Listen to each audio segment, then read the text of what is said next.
आज 25 जुलाई 2025 को संसदीय कार्यमंत्री किरण रिजिजू ने स्पष्ट रूप से कह दिया कि जस्टिस यशवंत वर्मा, जिनके यहां 15 करोड़ कैश पाया गया था और उन्होंने इस्तीफा देने से इनकार कर दिया, उनके विरुद्ध रिमूवल का प्रस्ताव केवल लोकसभा से ही प्रारंभ होगा, क्योंकि वहां पे 150 से अधिक सांसदों ने सिग्नेचर कर दिया है और राज्यसभा वाला प्रस्ताव निरस्त कर दिया गया है, क्योंकि वहां के जो चेयरमैन थे उपराष्ट्रपति जगदीप धनखड़, उन्होंने इस्तीफा दे दिया। तो अब तो यह स्पष्ट हो गया है कि जगदीप धनखड़ के इस्तीफे के कारण क्या थे। उन्होंने पहले ही एक्सेप्ट कर लिया था राज्यसभा में विपक्ष के प्रस्ताव को कि जस्टिस यशवंत वर्मा के विरुद्ध जो रिमूवल चलेगी, जो पदच्युति चलेगी, वो राज्यसभा से स्टार्ट होगी और फिर लोकसभा तक आएगी। तो इसमें सरकार के लिए एक डिसएडवांटेज हो जाता कि जो सरकार बार बार ये कहती रही है कि ना खाएंगे ना खाने देंगे और एक ईमानदार सरकार की इमेज बना रही थी, तो उसकी इमेज खराब हो जाती। अगर विपक्ष के प्रस्ताव के बाद सरकार सहमति देती तो विपक्ष इसे अपनी जीत जैसा बताता और यह कहता कि देखिए सरकार ने एक्शन नहीं लिया, हमने एक्शन लिया पहले। तो इन्हीं संदर्भों में उपराष्ट्रपति के इस्तीफे को देखा जाना सही होगा, सटीक होगा। अब सवाल यह है कि जस्टिस यशवंत वर्मा ने तो हटने से इनकार कर दिया और उन्हीं के संदर्भ में यह पूरी कार्रवाई गई और घूमी और उपराष्ट्रपति तक को इस्तीफा देना पड़ गया। तो अब लोगों के मन में सवाल है कि उपराष्ट्रपति क्या खाली एक ही मसले के लिए इस्तीफा दे पाए, या मतलब एक ही वजह थी या और भी वजहें थी वाइस प्रेसिडेंट को इस्तीफा देने के लिए जो बाध्य कर रही थी।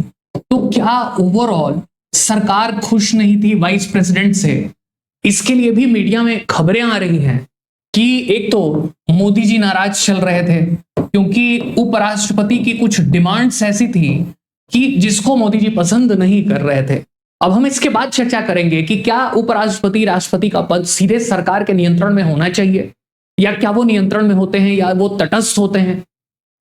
तो एक तो मोदी जी खुश नहीं थे, दूसरा कैबिनेट के मेंबर्स भी खुश नहीं थे, मिनिस्टर्स भी खुश नहीं थे। एक बार तो ऐसा हुआ कि जो कृषि मंत्री हैं शिवराज चौहान, उनके सामने ही उपराष्ट्रपति धनखड़ ने उनको कह दिया कि आप किसानों की मांग नहीं मान रहे हैं और ये बड़ा ही बेकार काम है सरकार का। तीसरी बात कह दी गई कि उनकी कुछ डिमांड्स भी ऐसी थी। डिमांड्स कैसी थी कि हर एक सेंट्रल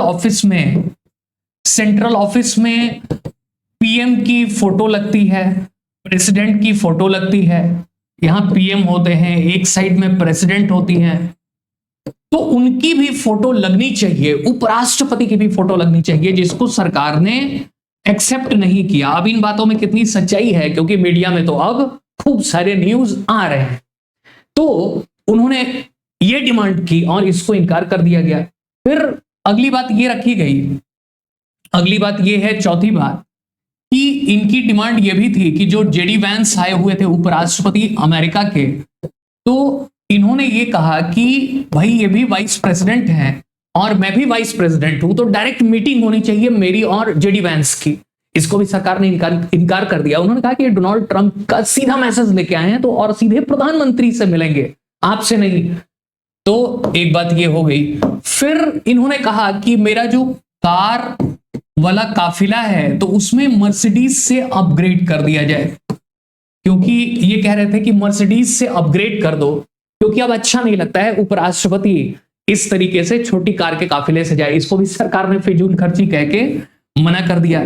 फिर ये था कि सुप्रीम कोर्ट के ऊपर बार बार ये अटैक कर रहे थे, सुप्रीम कोर्ट के ऊपर, क्योंकि ये खुद हाई कोर्ट सुप्रीम कोर्ट के जज रहे हैं, तो सुप्रीम कोर्ट के ऊपर अटैक कर रहे थे और जजेस के ऊपर अटैक कर रहे थे और ये मान रहे थे क्योंकि मुझे कानून की समझ है, तो वो जो रिमूवल की प्रक्रिया है जस्टिस वर्मा की, हमारे राज्यसभा से स्टार्ट होनी चाहिए क्योंकि मैं चेयरमैन हूं।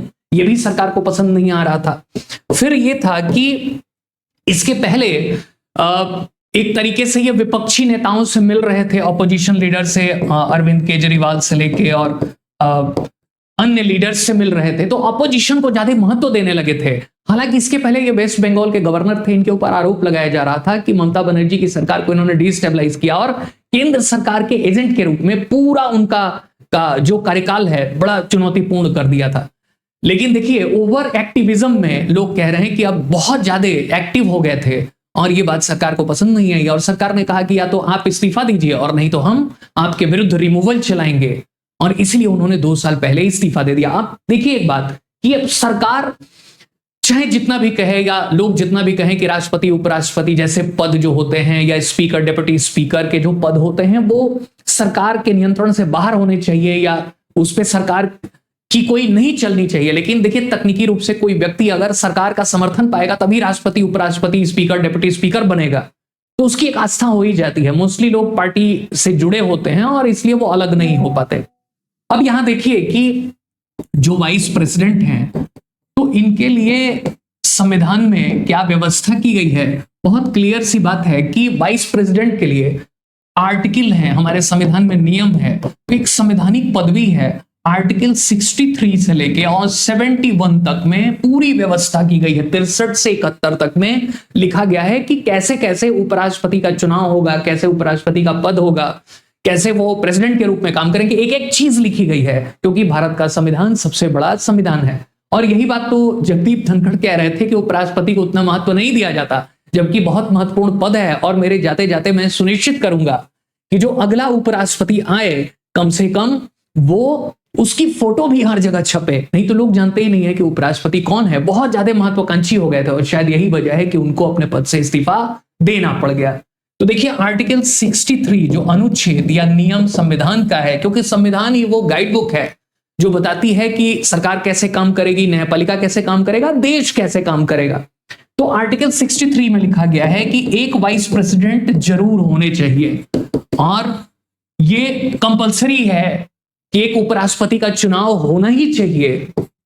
ऐसे ही आर्टिकल 64 में लिखा गया है कि जो वाइस प्रेसिडेंट होंगे वो एक्स ऑफिशियो चेयरमैन होंगे राज्यसभा के, मतलब कि अपने आप कोई चुनाव नहीं होगा, राज्यसभा के अपने आप पदेन सभापति जिसे बोलते हैं वो अपने आप सभापति हो जाएंगे राज्यसभा के, एक्स ऑफिशियो चेयरमैन। और इनको जो 4 लाख की सैलरी मिलती है, जो सारी सैलरी उनको मिलती है, फैसिलिटी मिलती है, वो सारा किस लिए मिलता है? वाइस प्रेसिडेंट होने के नाते नहीं, उनको राज्यसभा के चेयरमैन या सभापति होने के नाते मिलता है। उनको बहुत सारी फैसिलिटी मिलती है, मेडिकल सर्विसेज फ्री हैं, उनको 2 सचिव मिलते हैं, उनको 1 मेडिकल डॉक्टर मिलता है, पूरा आजीवन इलाज फ्री है, उनको बंगले मिलते हैं V3 टाइप के, मतलब कि टॉप क्लास के बंगले मिलते हैं, आने जाने की फैसिलिटी मिलती है आजीवन, 2 लाख रुपए पेंशन मिलती रहेगी, पूरी सिक्योरिटी तामझाम बना रहेगा। तो रिटायरमेंट के बाद भी कोई ऐसा नहीं कि बहुत नुकसान है, खाली बस आप थोड़े लाइमलाइट से हट जाएंगे, लेकिन जब तक जिएंगे राजा वाली जिंदगी आपकी चलती रहेगी। तो देखिए आर्टिकल 64 में लिख दिया गया कि अनुच्छेद 64 में कि ये एक्स ऑफिशियो चेयरमैन होंगे राज्यसभा के, और इसी अथॉरिटी से उन्होंने विपक्ष का प्रस्ताव स्वीकार कर लिया था कि जो महाभियोग या जो रिमूवल होगा, हालांकि महाभियोग शब्द केवल राष्ट्रपति के लिए यूज होता है, लेकिन हम जनरल टर्म में लेमैन लैंग्वेज में महाभियोग कर देते हैं, रिमूवल टर्म यूज होना चाहिए। तो यहां पे देखिए कि आर्टिकल 64 ये कहता है कि वो एक्स ऑफिशियो चेयरमैन होंगे। अब आर्टिकल 65 क्या कहता है कि अगर राष्ट्रपति कहीं गए हों, राष्ट्रपति बीमार हों, राष्ट्रपति न हो, तो एक्टिंग प्रेसिडेंट मतलब अस्थायी या कार्यकारी बोल सकते हैं आप इसको, कार्यकारी राष्ट्रपति की भूमिका में ये काम करने लगते हैं, और उस समय ये सभापति के रोल में नहीं होंगे। राष्ट्रपति को इम्पीच कर दिया गया, महाभियोग लगा के हटा दिया गया, उनकी मृत्यु हो गई, कहीं विदेश दौरे पे गए हैं, बीमार पड़े हैं, अक्षम हो गए हैं, मेंटली ठीक नहीं है, तो वाइस प्रेसिडेंट क्या होते हैं, तुरंत उस जगह पे आ जाते हैं। ठीक है। और मान लीजिए कि अगर राष्ट्रपति भी ना हो, अगर उपराष्ट्रपति भी ना हो, तो एक आर्टिकल 70 है, इसमें लिखा गया है कि सुप्रीम कोर्ट के जो चीफ जस्टिस ऑफ इंडिया हैं वो ये रोल प्ले कर सकते हैं, राष्ट्रपति वाला, या उपराष्ट्रपति भी नहीं है तो भी उनकी जिम्मेदारी को ये देख सकते हैं। तो ये आर्टिकल 70 या 70 में लिखा गया है। अब देखिए यहां पे आर्टिकल, बीच के आर्टिकल मैंने छोड़ दिए, उसका रीजन है उसमें चुनाव लिखा गया है, तो इससे आप समझ जाएंगे कि कितना महत्वपूर्ण होता है सरकार की भूमिका उपराष्ट्रपति राष्ट्रपति के चयन में। अभी हम उपराष्ट्रपति की बात कर रहे हैं। आर्टिकल 71 में लिखा गया है अनुच्छेद 71 में कि सुप्रीम कोर्ट ही निर्णय करेगी अगर मान लीजिए कि विपक्ष को लग रहा है कि उपराष्ट्रपति का जो है चुनाव सही से नहीं कराया है इलेक्शन कमीशन ने, तो डिसीजन कौन लेगा? फाइनल डिसीजन सुप्रीम कोर्ट लेगा।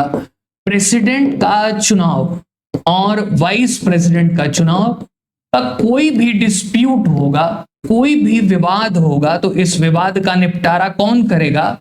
सुप्रीम कोर्ट करेगी। स्पष्ट रूप से लिखा गया है। अब ये वाला विवाद नहीं कि उन्होंने रिजाइन दे दिया, तो ऐसा नहीं, खाली चुनाव के समय इलेक्शन कमीशन चुनाव कराता है और इसकी बात यहां पे लिखी गई है आर्टिकल 71 में। आप देखिए कि आर्टिकल 68 में यह लिखा गया है कि अगर ऑफिस वैकेंट हो जाए, अगर ऑफिस वाइस प्रेसिडेंट का खाली हो जाए, जैसे अभी हुआ है, तो ये चुनाव 6 मंथ्स के अंदर हो जाना चाहिए। 6 महीने के अंदर ये चुनाव हो जाना चाहिए, बहुत जरूरी है, नियम है। अगर मान लीजिए टर्म खत्म होने वाला है वाइस प्रेसिडेंट का, तो खत्म होने के पहले ही हो जाना चाहिए। हालांकि अभी चुनाव आयोग ने कह दिया है और सरकार की ओर से भी कोशिश है कि 60 दिन के अंदर 19 सितंबर के आसपास या उसके पहले चुनाव कर दिया जाएगा उपराष्ट्रपति का। तो 6 महीने के अंदर मैक्सिमम चुनाव हो जाना चाहिए। और अनुच्छेद, ये सब व्यवस्था दी गई है कि अनुच्छेद 69 कहता है कि शपथ कैसे होगा। तो उपराष्ट्रपति का शपथ प्रेसिडेंट दिलाएंगे राष्ट्रपति भवन में और इस्तीफा भी प्रेसिडेंट को ही देंगे। इसलिए जगदीप धनखड़ जी गए और जाके वहां पे रेजिग्नेशन दिया उन्होंने। तो ये भी एक व्यवस्था, अगर वो ना होते तो सुप्रीम कोर्ट के सीजीआई को देके आते, अगर राष्ट्रपति ना होते तो। अब देखिए ये 2 आर्टिकल है जो विस्तार से चर्चा करता है। आर्टिकल 66 अनुच्छेद 66 और आर्टिकल 67। अब ये दोनों इतने महत्वपूर्ण हैं, यही सरकार की डोमिनेंसी को बताते हैं कि इन पदों के ऊपर सरकार कितनी हावी है। अब यहां पे लिखा गया है कि इलेक्शन, अब जब उपराष्ट्रपति का जो चुनाव होगा इलेक्शन, उसमें स्पष्ट रूप से कहा गया है कि केवल लोकसभा और राज्यसभा के सदस्य भाग लेंगे। लोकसभा में जो चुने गए सदस्य हैं और राज्यसभा में जो चुने गए सदस्य हैं और जो मनोनीत हैं। 238 सदस्य राज्यों से आते हैं राज्यसभा में 238, और 12 जो है नॉमिनेट होते हैं प्रेसिडेंट के द्वारा, वो भी सरकार ही रिकमेंड करती है, वो अलग बात है।